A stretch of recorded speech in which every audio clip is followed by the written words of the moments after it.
متخصصان مرکز کلینیکوی اندوکرینولوژی ولایت سوخت به نام جهان نبیف تصمیم گرفتند که اقدامی را تشکیل نموده ساکنان ناحیه‌های جبار رسولوف و سپیتامین را از تشخیص رایگان گذرانند. نزدیک 10 نفر متخصصان مرکزی مذکور به این دو ناحیه از صبح سنه 19 مارس تا بگاه مراجعت کنندگان را قبول کردند. مقصد سری وقت دریافت نمودن بیماری‌های اندوکرینولوژی یعنی قند، فربهی و جاغر است.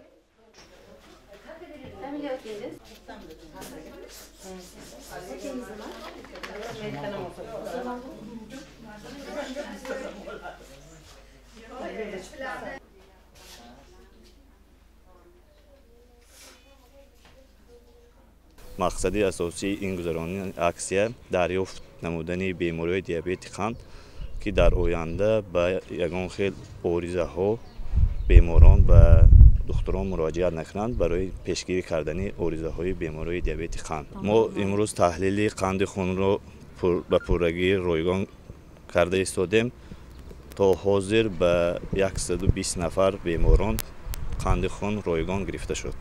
در مرکز سلامتی دهات کروش ناحیه سپیتامین دوام 3 ساعت بیش از 200 نفر تحلیل خون سپاریدند تا ترکیب قندی مراجعت کنندگان تحلیل کرده شود. همچنین متخصصان مرکزی مذکور برای پیدا نمودن بیماری‌های جاغر بین کودکان نیز کارهای نظارتی و فهماندهی را به راه ماندند تا سری وقت بیماری را پیدا نموده به طبابت آغاز نمایند. در اساس دستورالعمل سپارش‌های وزارت تندرستی و حفظ اجتماعی اهالی جمهوری تاجیکستان و ریاست تندرستی ولایت سوخت برای دریافت نمودن بیماران اندوکرینولوژی از قبل دیابت قند، فربهی و چاغر با جلب متخصصان مرکزی کلینیکوی اندوکرینولوژی ولایت سوخت اهالی را از معاینه گذرانیده ایستادند. در این چاره‌بینی زیاده از 200 نفر اهالی دهات آمده از معاینه گذشتند.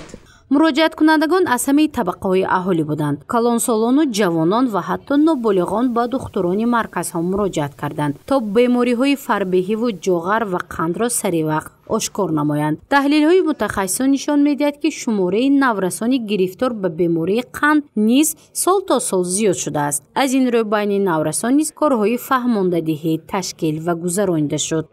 من endi saha davlina 3 yilda turaman. Shuning uchun mana sizlarga katta rahmat. من 70 ساله هستم. چند سال است که از بیماری قند اذیت میکشم. امروز فهمیدم که به مرکز سلامتی دهات متخصصان اندوکرینولوژ آمدند. خرسند گردیده به نزد آنها آمدم تا وضع سلامتیم را فهمم. زیرا فشارم پست و بلند شده می ایستد. دکتران پس از تحلیل رویخط داروییم را تغییر دادند. میگویند که وضع سلامتیم نسبتاً بهتر گردیده است.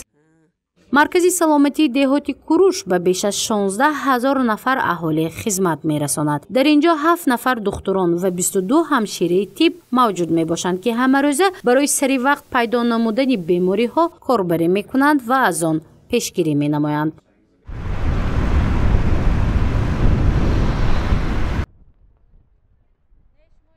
متخصصان مرکز کلینیکوی اندوکرینولوژی ولایت سوخت همچنین در مرکز سلامتی ناحیه جبار رسولوف روز قبول را تشکیل کردند. در این مرکز تا نصف روزی بیش از 300 نفر را از نظر گذراندند. کودکان به دکتران بچگانه و کلانسالان به نزد متخصصان آمده از شکایت خود گفتند تا متخصصان ساحه تندرستی مصلحت‌های مفید دهند.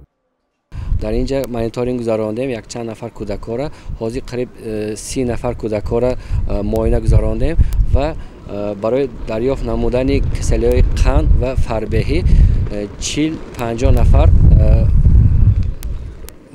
معاینه گذراندیم. از آنجا 3-4 کسلی دیابت قند یافتیم و 7-8 دانه فربهی قطعی ما رویخط بگرفتیم. حاضرش به قریب 80 نفر دیدیم. خب برای اینکه مکتب بچه‌ها مکتب آمده اینجا به ایستادن ولی با این کار دوام داده ایستاده است.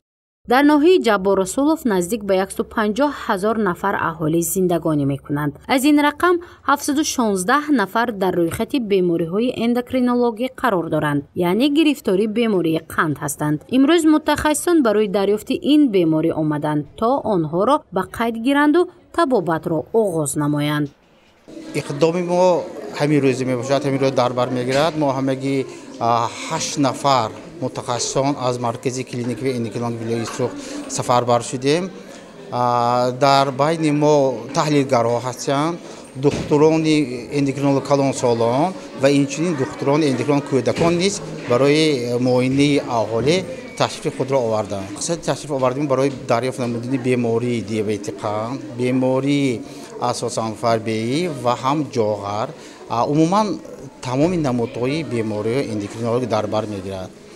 عزیزان شما خودتان شاهد آن هستید که برای از معاینه طبی اندوکرینولوژ ها گذاشتند و سرجمانه اهالی به تشریف طبیبان آماده ایستاده‌اند.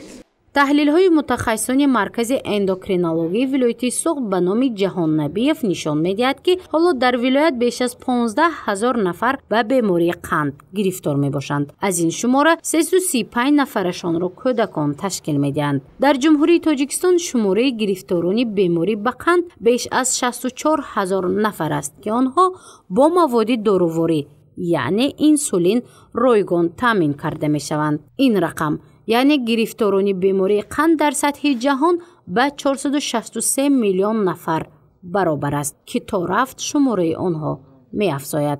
مقصد از تشکیل اقدام نیز پیشگیری از این بیماری ها می باشد.